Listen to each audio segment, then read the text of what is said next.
में विचार आया, कितना सुंदर बालक है, कितना सुंदर है, ये तो प्रेम करने योग्य है। कभी ऐसा भी समय आएगा कि हम इनको प्रेम कर सकते। तो सच्चे हृदय से परमात्मा से कुछ भी मांगो तो वो मिलेगा जरूर, क्योंकि भगवान की दरबार में देर है पर अंधेर नहीं है। कहा ठीक है मिलेगा। उस समय परमात्मा ने उन दैत्य कन्याओं को गोपी बनाया। दैत्य कन्याएं गोपी बनी। भगवान ने समुद्र मंथन के समय जब कच्छप अवतार धारण किया, मत्स्य कन्याओं ने ठाकुर जी को देखा, कहा इतने सुंदर हैं, इन्हें प्रेम करना चाहिए। ठाकुर जी ने कहा तुम्हारी भी इच्छा पूर्ति हो। तो वो सारी मत्स्य कन्याएं गोपी का रूप लेकर ब्रज में जन्म लेती हैं।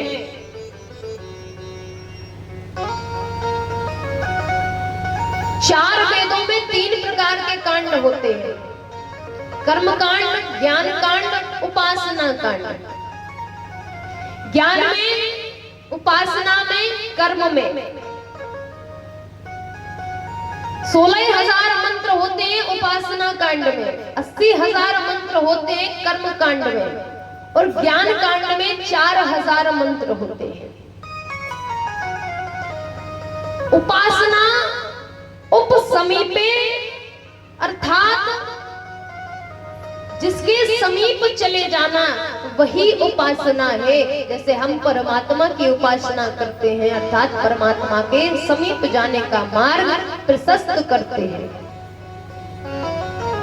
तो सारे मंत्र गोपी बनकर आए। श्रुत रूपा, मन रूपा, साधना सिद्धा, स्वयं सिद्धा, दैत्य कन्या, मत्स्य कन्या आदि आदि करके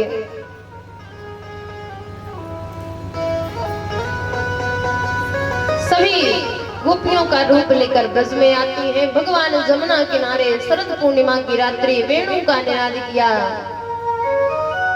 तो उन गोपियों की विरह दशा का वर्णन श्रवण करेंगे आप।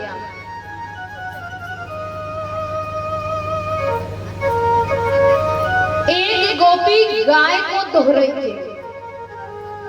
क्या भैंस गाय होती है ना, हम और आप क्या कहते हैं, भैंस लगा रहे हैं कि भैंस की दोहनी कर रहे हैं, ऐसी कुछ कहते हैं। तो गाय दोह रही थी माने गाय से दूध निकाल रही थी। इतने में उसने वेणु का निनाद, वेणु का स्वर सुना महाराज।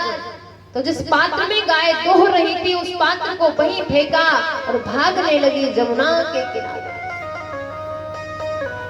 एक स्त्री अपने बालक को दूध पान करा रही थी। महाराज वेणु का स्वर सुना, वेणु का निनाद सुना, बांसुरी की ध्वनि को श्रवण किया, अपने बच्चे को पटका और भाग चली। एक गोपी अपने पति को भोजन करा रही थी। पति ने मांगी शक्कर नमक का परोसा और भाग गई।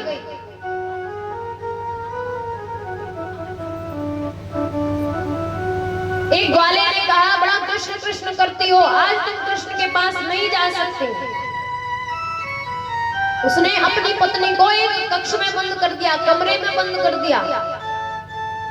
गोपी ने कहा तुम्हें प्रेम हमारे शरीर से। तुरंत अपनी देह का त्याग किया और परमात्मा के पास चली गई। विचार करना, वो गोपी सबसे पहले भगवान के पास पहुंची।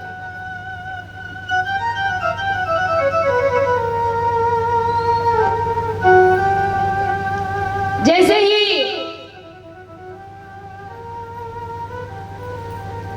जमुना के किनारे सारी गोपियां उपस्थित होती हैं तो स्वागतम वो महाभागा, भगवान गोपियों का स्वागत करते हैं। आप आई, हमें बड़ा अच्छा लगा।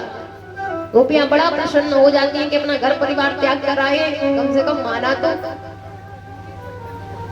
अब रात्रि का समय महाराज, ठाकुर जी ने कहा कि एक बात पूछना था।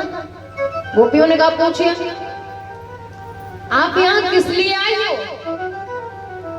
गोपियों ने कहा खुद ही ने तो बुलाया है और आ गए तो पूछ रहे हो क्यों आई हो? कोई हमें बुलाए, हम उसके घर जाएं और फिर वो बोले किस लिए आई हो, तो कितना बुरा लगेगा कि हमारी तो बेइज्जती हो गई। इससे अच्छा तो घर ही बने रहते। कहा तुम अपने पति का त्याग करके, पुत्र का त्याग करके, पिता का त्याग करके रात्रि के समय में यहाँ आई हो, तुमने अपना धर्म नष्ट किया है। अरे पति पिता पत्नी तो वो होती है जिसकी कथा हम तुम्हें सुनाते हैं,